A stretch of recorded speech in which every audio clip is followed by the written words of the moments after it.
औरत पार्ट 3। मीना का घर ठीक से ही चल रहा था। मतलब अब सास और बहू दोनों कमा रही थी, खुद की जिंदगी जी रही थी, मिलजुल कर रह रही थी। लेकिन कहते हैं ना, दुख के दिन नहीं टिके तो सुख के दिन कैसे। अरे मंगलू, कहाँ है? कितने दिनों से गांव नहीं आया माँ की खोज खबर लेने। तभी मीना आ जाती है। अरे दादी साहब, कैसे आना हुआ? बताया नहीं, हम स्टेशन आ जाते। ये बोलते हुए मीना अपनी दादी सास के पैर छूने के लिए झुकती है कि दादी सास जोर की लात मारती है। बड़ी आई, कैसे आना हुआ?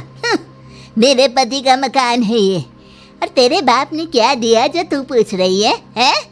और ये क्या पहना है? न साड़ी न सर पर पल्लू, बात बात पर जबान खुलती है। दादी सास बोलना रोक ही नहीं रही थी। मीना को गुस्सा आने ही वाला होता है कि उसकी सास आ जाती है। क्या बात है मीना, कौन चिल्ला रहा है? मैं हूँ मंगलू की दुल्हन। बहुत चपर चपर कर रही है ये मीना बहू, इसकी जुबान पर लगाम लगवा ले। मम्मी जी, मेरी बहू है, घोड़ा थोड़ी ना है जो लगाम लगवा दूं। तभी वहां मंगलू यानी कि मीना का ससुर आ जाता है और मीना की सास को एक जोर का तमाचा लगा देता है। वाह, जुम्मा 2 दिन हुए नहीं कमाना शुरू किए, मेरी माँ के सामने होशियार बन रही है। मैंने बुलाया है माँ को, ये रहेंगी तो कम से कम इस घर की औरतें औकात में रहेगी। अरे जब से कमा रही है सर पर चढ़कर नाच रही है। चिंता न कर मंगलू, मैं आ गई हूँ ना, दोनों को लाइन में लगा कर रखूंगी। दोनों बहू ने मेरे मंगलू की जिंदगी खराब कर रखी है। तभी वहां पोता यानी कि मीना का पति आ जाता है। पोता जो कि दादी का दीवाना था। दादी मुझे क्यों नहीं बताया कि आप आने वाले हैं? मैं गांव आ जाता कार लेकर आपको लेने। अरे तू तो जानता ही है, कार में बैठ नहीं पाती। पता नहीं, बहुत दिनों से लग रहा था कि तू और मंगलू परेशान है। आज मन नहीं माना तो आ ही गई मैं। देख, यहाँ आकर पता लग रहा है। क्या पता लग रहा है दादी? यहाँ तो सब ठीक है, किसी को कोई परेशानी नहीं है। क्यों माँ, क्यों मीना, क्या हो गया? इन दोनों को क्यों परेशानी होगी? इन लोगों ने तो परेशान करके रखा है। माँ और मीना के बारे में कैसी बात कर रहे हैं पापा? क्या हो जाता है आपको रह रह कर? तू तो खाना बना बना कर बेशर्म हो गया है, लेकिन मैं नहीं। मेरी माँ आ गई है अब इस घर में। अब यहाँ सब वैसे ही रहेंगे जैसा मैं चाहता हूँ। देख मंगलू, तेरी बहू काम करती है तो मुझे कोई लेना देना नहीं है, लेकिन मेरी बहू कोई दर्जी का काम नहीं करेगी, साफ साफ बोल रही हैं। लेकिन दादी साहब, वो तो बहुत अच्छा बुटीक चला रही हैं। बहुत अच्छा चला रही है, लेकिन हम लोगों ने अपने घर की बहू से ना काम नहीं करवाना। अरे इसके बाप को शादी के वक्त ही बोल दिया था, और इसके बाप जिन्होंने दहेज में एक साइकिल दी थी ना, कैसे हाथ जोड़कर कह रहा था, मेरी बेटी आपके घर आ गई, इससे सौभाग्य कुछ नहीं। अब देखो इसकी बेटी, बहू आ जाने के बाद सर पर चढ़ रही है मेरे मंगलू के। मीना जो कि सास की बुराई सुनकर परेशान हो जाती है। दादी सा, छोटा मुंह बड़ी बात। लेकिन क्या पिताजी ने आपको बताया नहीं? सासू माँ ने अपने पैसे से ससुर जी के जन्मदिन में कार दी थी। ससुर जी इतने साल से स्कूटर से जाते थे, अब कार से जाते हैं। क्यों ससुर जी, बताया नहीं आपने? क्यों रे मंगलू, कार ले ली तूने? मुझे तो तू पैसे भी नहीं भेज रहा। 2 महीने से कैसे कैसे दिन काट रही थी और तू यहाँ कार से घूम रहा है। आप भी सासू माँ को अपने बैंक अकाउंट की डिटेल दे दीजिए दादी साहब, वो डाल दिया करेंगी पैसे आपके अकाउंट में। क्यों सासू माँ? मंगलू यानी कि मीना का ससुर, जिसने अपनी माँ को गांव से सिर्फ अपनी बीवी को लगाम लगाने के लिए बुलाया था, ये सब देखकर जोर से चिल्लाता है। मीना बहू, चलो दादी सास आई है, ये नहीं कि खाने पीने का इंतजाम करे। अरे माँ, तू भी किन लोगों की बात में आ रही है? चल मेरे साथ मेरे कमरे में चल। ससुर अपनी माँ को लेकर कमरे में चला जाता है और दोनों बैठकर वैसे ही पंचायत शुरू कर देते हैं, जैसे कोई बहू अपनी माँ से सास की बुराई कर रही हो। देख मंगलू, गलती तो तेरी ही है जो तूने घर की जनानियों को काम के लिए बाहर निकाला। दूसरे तेरे पापा को देखा था, कभी मुझसे फालतू बोलते। अरे मरते दम तक तेरा बाप मेरी मुट्ठी में रहा है, यही सिखाया था मैंने तुझे। क्या बोलूं माँ, जब से ये मीना बहू घर आई है ना, इसने घर का सारा इतिहास भूगोल बदल कर रख दिया है।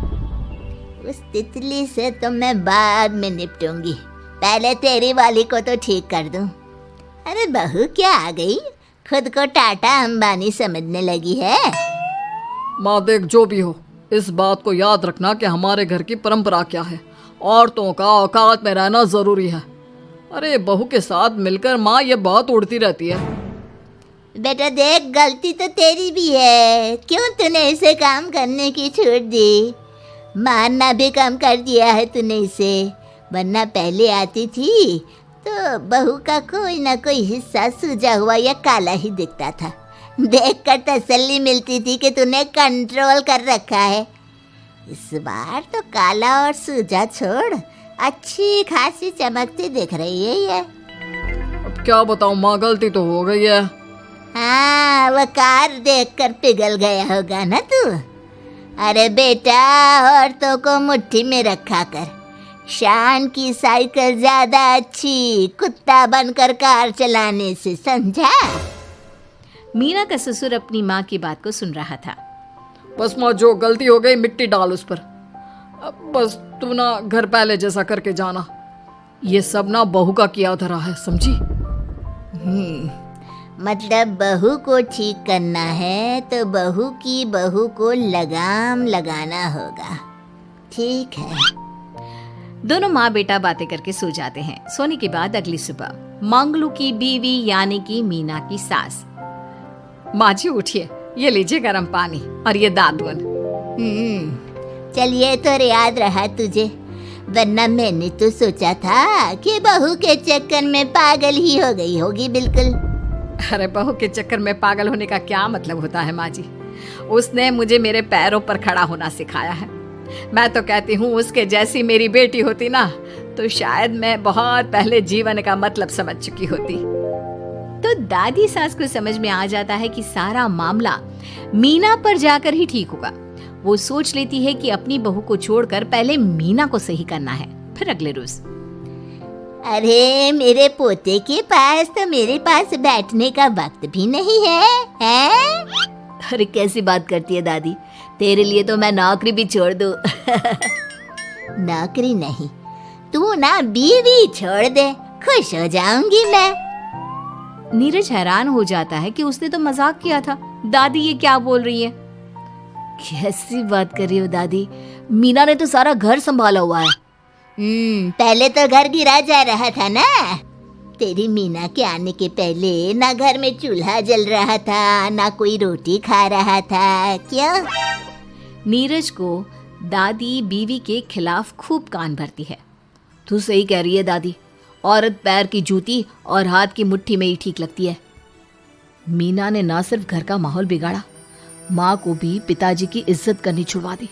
अब ठीक बोल रहे हो, घर को बिगाड़ने की मेन जिम्मेदार तो मीना ही है दादी। अभी उसे ठीक किए देता हूँ। तभी वहां पिता भी आ जाता है। देख बेटा, तो रोटी कम खाना मंजूर, लेकिन इन औरतों के आगे झुकना मंजूर नहीं। तेरी दादी ने घर की परंपरा बनाकर रखी। मजाल कि मेरा बाप मेरी माँ के सामने कुछ कह लेता। पर पापा, एक बात पूछनी थी।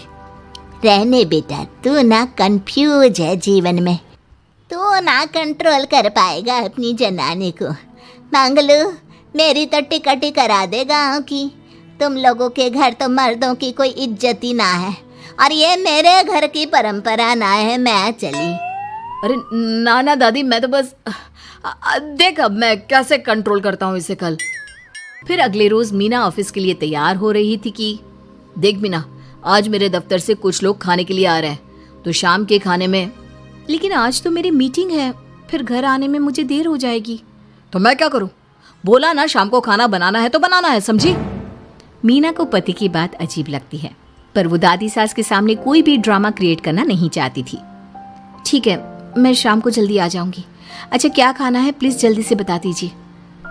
पर बेटा तू तो बहू सास को चुप रहने का इशारा करती है, लेकिन पोते को तो लड़ना था। वो मीना पर जोर से चिल्लाता है, मीना देख, ज्यादा हीरोइन मत बन। आज ऑफिस जा रही है तो जा, लेकिन सुन, तुरंत रिजाइन देकर घर आ जाना। ना मुझे तेरी कमाई चाहिए, ना ही तेरी नसीहत। आज से घर में वही होगा जो मैं चाहूंगा, समझी? अरे कैसे लैंग्वेज बोल रहे हो, ये तुम्हारी बोली नहीं है, कौन सिखा रहा है तुम्हें? तभी दादी सास आ जाती है। क्या बोलना चाह रही है बहू? मैं मुन्ने के कान भर रही हूँ, हैं? हाँ, मुझे तो यही लग रहा है, वरना हम लोगों का घर अच्छे से चल रहा था, सभी मिलजुल कर एक दूसरे को इज्जत देकर रह रहे थे। लेकिन अब तभी मीना को उसका पति जोर से डांटता है। सास बेटी बहू की लड़ाई को बर्दाश्त नहीं कर पाती। देख नीरज, बहू को डांटना या फिर बहू के साथ गलत व्यवहार, ये सब मुझसे बर्दाश्त नहीं होगा। वाह रे वाह, सारी जिंदगी जो पति की डांट और मार खाती रही, अब बहू को थोड़ी सी डांट क्या पड़ी, गुस्सा आ गया। हाँ माँ, क्या हो गया? मैंने तो मीना को कहा कि देख नीरज, मेरी बहू को कुछ नहीं कहेगा तू। ये माँ ही होती है जो अपने बेटे को औरतों की इज्जत करना सिखाती है, लेकिन कोई औरत अपने बेटे से बहू को मारना या डांटना सिखाए तो ये शर्म की बात है। मैं नहीं चाहती कि तू औरतों की इज्जत ना करे, जबकि मैं खुद एक औरत हूँ। दादी सास बहू की बात सुनकर शर्म से सर नीचे कर लेती है। सच कहा सासू माँ, एक रानी ही अपने बेटे को राजकुमार की तरह पालती है जो दूसरी औरतों का सम्मान करे। काश दादी सास भी पिताजी को अच्छे संस्कार दे पाती। मीना की बात सुनकर दादी सास उन लोगों से माफी मांगती है। मैं समझ गई बहू, औरतों की बेइज्जती करने को घर की परंपरा समझती थी, झूठी शान समझती थी। वो सब गलत है। औरतों की इज्जत से घर में माँ लक्ष्मी और सरस्वती का वास होता है। मुझे माफ कर दो।